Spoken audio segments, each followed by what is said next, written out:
Cilacap terkini, Gubernur Jawa Tengah Ganjar Pranowo berikan pengarahan di pemerintah Kabupaten Cilacap. Ada apa? Eksklusif Jurnal Media, program Jaga Indonesia, melaku-melaku bangun desa, like, subscribe, share, dan komen. Gubernur Jawa Tengah Ganjar Pranowo memberikan pengarahan kepada Bupati Cilacap, Forkompimda, para pejabat di lingkungan pemerintah Kabupaten Cilacap, camat se-Kabupaten Cilacap, kepala desa se-Kabupaten Cilacap untuk dapat melakukan birokrasi yang bersih, clean governance di Kabupaten Cilacap. Beberapa hal yang kemarin melakukan sidak di Puskesmas Jeruk Legi diungkapkan dalam sambutan Ganjar Pranowo. Kegiatan ini di Pendopo Wijaya Kusuma Sakti Kabupaten Cilacap 23 November 2022, eksklusif Jurnal Media. Ini nggak boleh ada pertanyaan ke saya. Pak, ini di mana Pak? Kejadiannya kapan? Nggak begitu. Kadang-kadang di media saja. Saya kira dicari sendiri. Karena Pak infrastrukturnya kita punya. Gitu.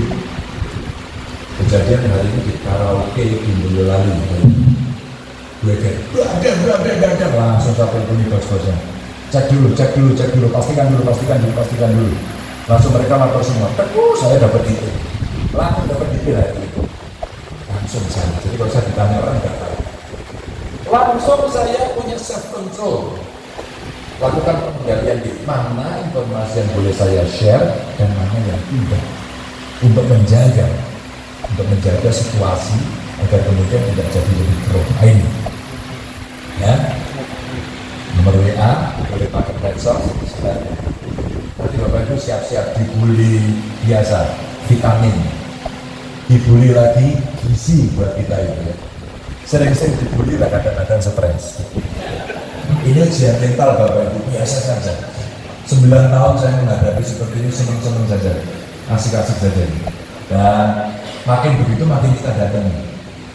Kawan-kawan, Pak Ganjar kalau nggak mau ngurus soal UMP, kalau nggak mau sekian persen, kami akan turunkan massa. Sebelum turun tak datangi dulu. Bro, ceritakan dulu ke saya, berapa temanmu yang di PHK? Oh, udah sekian banyak Pak, kamu ngurus apa pada dia? Gitu, tuding-tudingan. Nggak bisa ngurus, biar saya yang ngurus. Ayo, kamu nggak bisa, saya yang ngurus. Rumah sama aku orang mumet, ya mumet. Akhirnya bercanda. Itu pendekatan. Kalau itu bisa kita lakukan, tidak perlu tenang. Tapi kalau itu nggak kita lakukan, nggak kita mitigasi, nggak kita antisipasi, benda pusing. Besok kirim pasukan, harus jaga ini enggak. Komunikasi aja, ajak ngobrol, datang ke tempat mereka. Ini contoh-contoh Bapak Ibu. Ini soal komplain. 3. Yang keempat Bapak Ibu soal integritas. Integritas itu apa? Jujur, profesional melayani, dan anti korupsi. Maka mulai hari ini yang mungkin pernah atau sering mendapatkan gratifikasi, kalau enggak juga minta, hentikan. Ini ada penegak hukum, hentikan. Saya mohon maaf ya, harus saya sebut ini, saya sebenarnya nggak suka untuk contoh saja. Pemalang itu udah kali-kali saya bicara awal, oh enggak pak, setrum cus gitu. Sekarang semuanya lemes.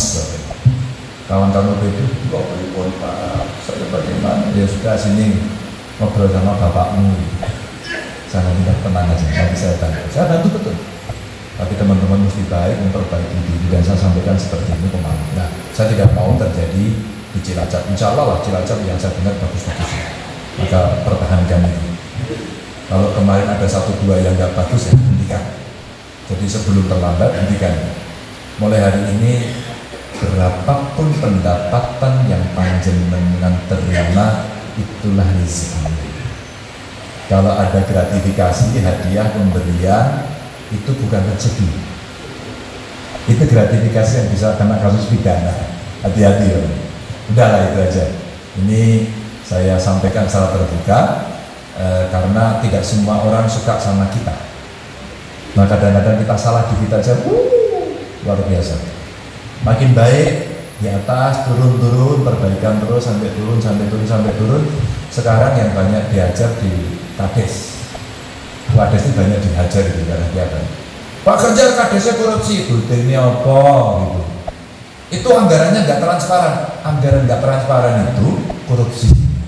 Kata masyarakat, apa nggak cilaka itu? Gegernya nggak karu-karuan, suaring lapor nggak karu-karuan. Ternyata beberapa kali saya tanya, itu kenapa tuh Bu? Kenapa kok saya dapat laporan itu? Oh itu mau ini ikut pengen ngerjakan proyek Pak, tapi nggak dapat. Ya mudah-mudahan kejelasan nggak ada. Dan banyak kontraktor juga lapor ke saya, Pak Ganjar, Cilacap nggak fair. Nggak fairnya apa? Pemenangnya itu aja. Ya udah sampai gugat. Terus saya aturannya kok. Wah kalau gini ya sulit. Nggak ada yang mudah hidup ini. Memang urip penak loh. Urip ya rekoso nek penak rambut tuh ya ireng. Ini saya candain mereka. Wah ini nggak fair Pak, enggak, di-fairkan aja gitu. Dan itu butuh ngobrol. Ini saya sampaikan pada kawan-kawan. Nah, sehingga kualitas kita menjadi baik. Jadi waktu saya ke Tawangmangu, di kampung kelahiran saya di Kabupaten Karanganyar, melihat sekolah waktu itu ya tidak terlalu bagus gitu. Pak itu yang di bawah itu anu loh Pak, bukan tembok loh Pak, itu tenane terus saya tendang. Adegan saya itu hanya sekian detik, nendang 3 kali, dus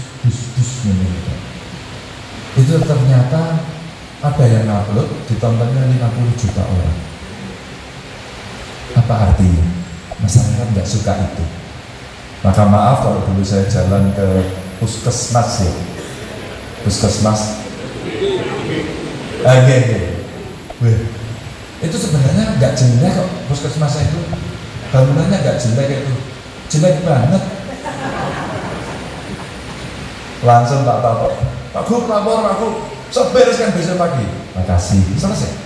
Loh kita ngakui salah nggak apa-apa. Maaf Pak Gub, mungkin saya tidak mengawasi, saya bereskan besok. Seneng saya, nggak apa-apa. Nah itu kemudian kita jadikan, kenapa sih kalau buat puskesmas seperti jelek, buat rumah sakit jelek, buat sekolah jelek, buat perumahan ASN jelek, tapi kata kualitas, ini kualitas. Kemarin Menteri Sekretaris Negara Swiss, Dubes Swiss datang ke saya sama rombongan. Swiss itu investasi di Jawa Tengah nomor 7, jadi masuk 10 besar. Tapi dia sampaikan bahwa kami butuh barang yang berkualitas. Barang ada bagus, tapi belum memenuhi kualitas kami. Maka kami mau melakukan technical assistance. Maka dibuat kerjasama. Capacity building, mau dia. Investasi, mau dia. Dan kemudian kita siapkan itu agar kemudian barang kita bisa kita jual ke sana. Ini Bapak Ibu, integritas itu tadi. Ada laporan, datang, ya terus tangkap, selesaikan. Agak sulit ini. Memang ini ilmu satu ini iman dan budaya. Kalau jadi pejabat dianterin gitu ya. Biasa nggak minta apa, tapi dia maksa-maksa ngasih. Kamu terima? Iya, mau. Kalau nggak ada yang tahu nggak apa-apa. Tapi kira-kira gini, mereka nyatet nggak? Masalah ya. Maaf ini kejadian seorang menteri waktu itu sampai KPK masuk. Ternyata apa Bapak Ibu? Dicatati semua.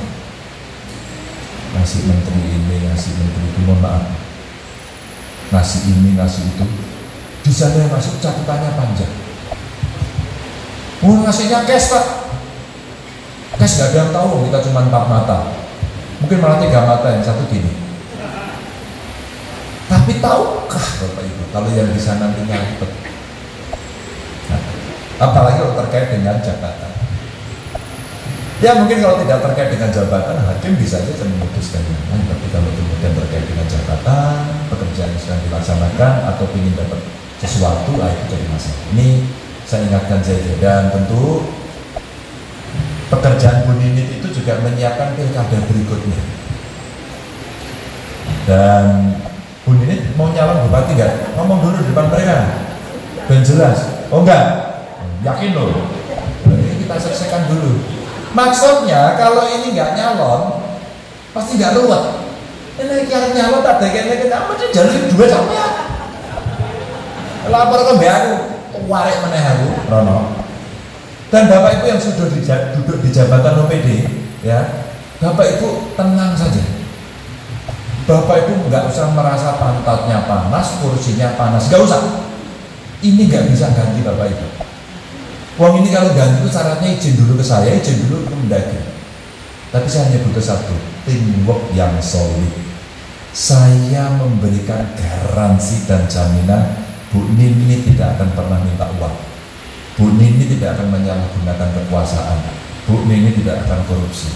Sekali saja Bapak Ibu menyampaikan, Pak Ganjar bohong, Bu Nini kemarin mau nyunatin suaminya minta duit.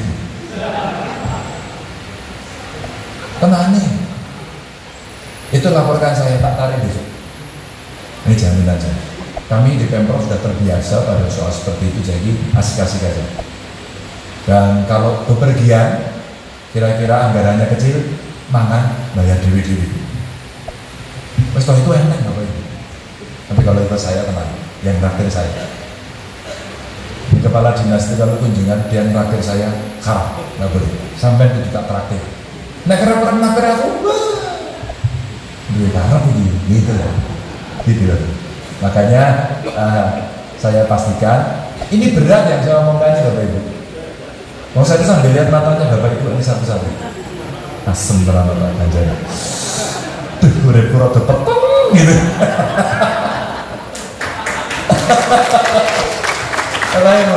Tapi insya Allah kalau panjenengan mau mengikuti saya, tidurnya nyenyak.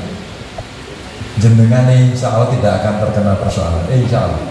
Kalau masih gitu dan jenengan masih dikenai persoalan, saya yang akan membela Anda bisa-bisa. Gitu. Itu yang baik loh ya. Tapi kalau jenengan ngeyel, saya hanya akan panjenengan. Baca tidak pernah ragu soal itu. Jadi ini cerita belak-belakan yang enak-enakan. Dan Bapak Ibu dari kawan-kawan Kades, camat, OPD, Anda boleh kok nanti kontak ke saya langsung. Boleh, jadi enak. Kontak ke saya langsung boleh. Pak, Bu Nini jelai Pak, ternyata Pak. Tapi dulu janjinya sama Pak Gubernur, kalau kunjungan makan bayar sendiri-sendiri. Gua itu minta ditraktir aja sekali makan 4 piring Pak. Waduh, celaka ya, itu saya laporkan ke saya, beresin itu. Jadi insya Allah enggak. Dan ada PR tadi, stunting, kemiskinan dan sebagainya sudah saya minta untuk itu.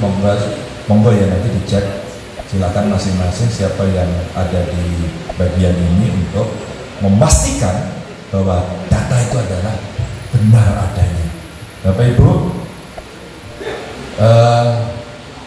ini kalau panjang lagi jenengan ngantuk ini.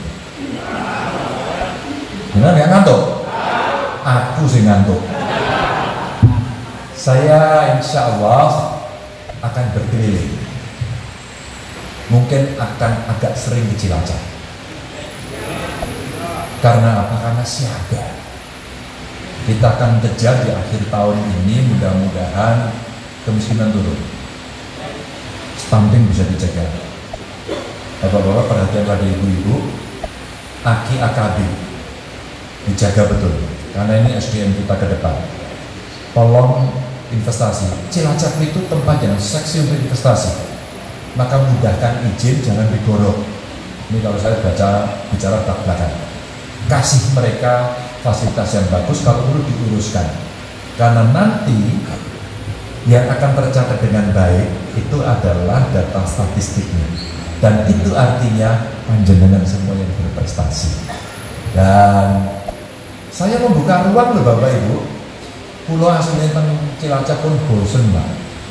Pulau pengen teng provinsi kali teng pusat, silahkan ikut open bidding.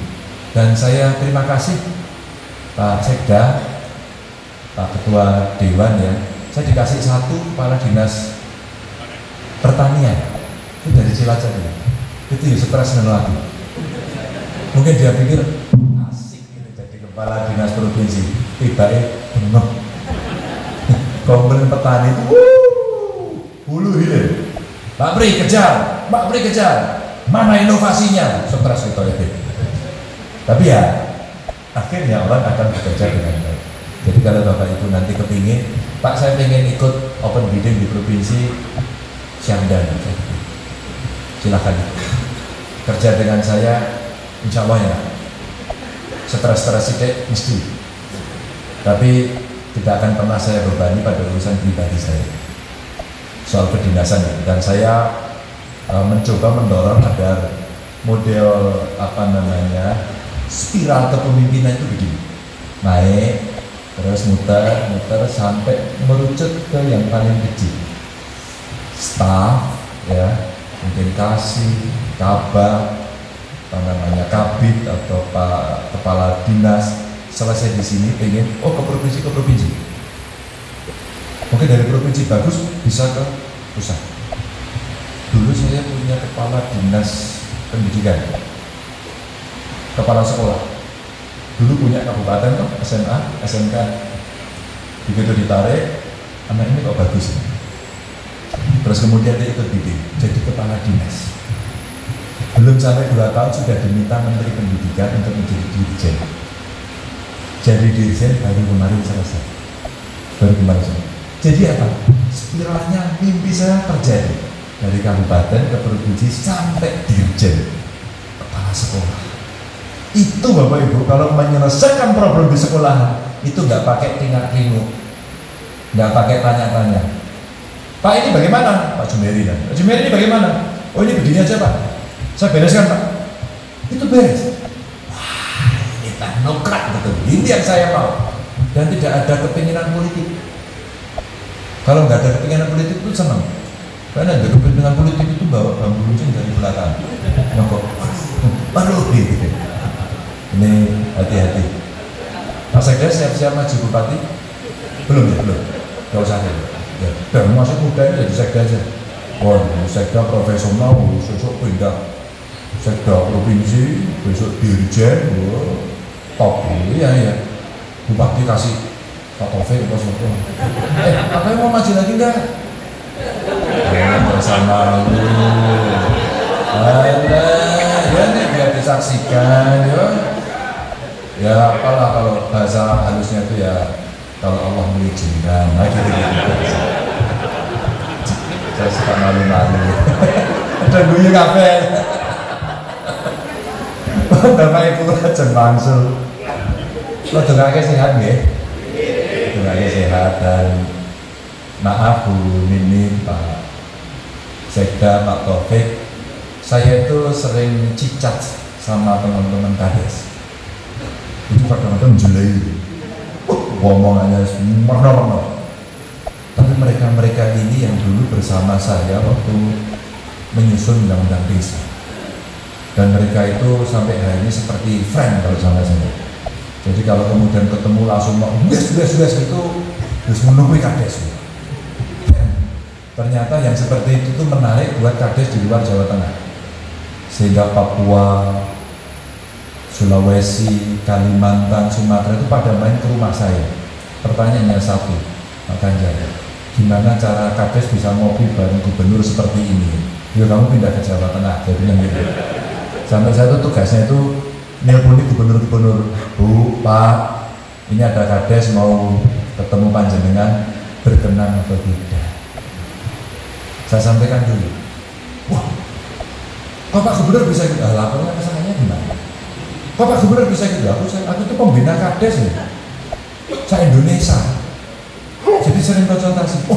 Oke Pak, siap. Jadi pernah ada di Sulawesi Selatan. Lapor saya berikan baru dibuka tengah malam, ternyata jam 3 dini hari kadesnya dipanggil. Ini mungkin gubernurnya di sholat tahajud. Dipanggil, butuh waktu 2-3 jam.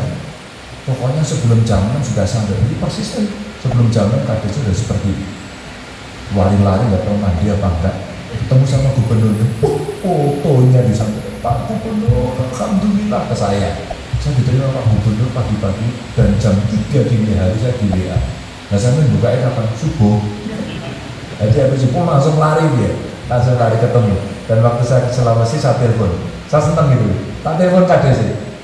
Bro di mana? Pak Gubernur di mana? Makassar. Boleh nggak Pak saya datang? Oh boleh, kamu kesini. Pada saat lagi rapat gubernur se-Indonesia, sehingga pada saat dia datang itu saya tanya, di mana kan? Saya di depan pintu, Pak, masuk Pak. Nggak boleh Pak. Kamu izin disuruh gubernur Jawa Tengah, baru disuruh masuk. Begitu masuk, nah ini semua gubernur se-Indonesia. Kamu salaman dulu muter. Jadi itu pengalaman yang lucu. Jadi Bapak Ibu, cerita ini untuk menunjukkan masih banyak di antara kita kok yang baik, yang serius untuk melayani masyarakat, dan di tengah situasi yang sulit seperti ini, rakyat butuh panjenengan. Rakyat butuh panjenengan itu untuk menyelesaikan persoalannya. Tidak hanya jalan rusak, tidak hanya nggak bisa bayar sekolah, tidak hanya kesulitan soal BPJS, tidak. PTSL tidak. Kadang-kadang sandalnya hilang juga dilapori. Bojone ra mulih-mulih ya dilapori. Tapi itulah kondisi realitas sosiologis yang ada di sini. Solidkan tim deh. Solidkan tim, percayakan sama Bu Nini, dengan DPRD programnya sudah, targetnya dikerjakan, Pak Sekda dan teman-teman kepala dinas, solidkan mereka. Dan kalau ada yang sulit, komunikasi sulit, tolong saya dikabari. Jenengan panggil, nanti saya sowan panjenengan. Saya nanti menghadap, siap dan gitu. Nanti saya kesini untuk kita bisa melihat. Tapi tidak hanya soal kok. Ketika Bapak Ibu punya prestasi, kasih ke saya. Saya sampaikan, nanti saya sebarkan. Pak Bupati Banyumas habis dari Mesir. Ternyata dia mendapatkan semacam award dan akan mendapatkan grant kira-kira 80 miliar. Ya, dan beliau mau ke Thailand atau Filipina, izin lagi ke saya, dan ternyata luar biasa, pengelolaan sampahnya the best, tidak ada TPA, keren juga itu. Dan transisi ini sedang berjalan, maka itu boleh dicontoh. Dari satu rumpukan ternyata Pak Wapres saat di Mesir juga lagi ada di sana, Pak Laode mantan komisioner KPK juga ada di sana tadi pagi mewawancarai saya gitu dan cerita itu Pak Ganjar Banyumas bagus banget gitu. Oke juga ya. Jadi membuat palet, membuat apa namanya batako, yang satu membuat RDF Cilacap sudah saya paparkan sendiri depan Pak Presiden. Ya, tinggal kapasitasnya nanti digedein. Oh Bapak Ibu yang belum makan siapa? Udah semua? Oh banyak. Itu kan sudah ada nasi bungkusnya. Mungkin nanti dibawa pulang. Yang utangnya banyak angkat tangan. Oke, ya, cuma 2 urusan dewe gitu. Nanti kalau banyak biar diselesaikan oleh suami istrinya. Matur nuwun, saya nyuwun pamit. Forkominda, terima kasih. Mohon dukungannya. Kondusivitas kita perlu dijaga. Sekali lagi 2023 belum baik, maka kondusif itu menjadi modal dulu. Sak rekosan-rekosannya kalau kondusif tidak ada gejolak bersuara. Tapi kalau kemudian kita bisa naik, wah itu top markot top. Nun sewu nang kekirangan. Salam untuk keluarga, sehat selalu. Assalamualaikum warahmatullahi wabarakatuh.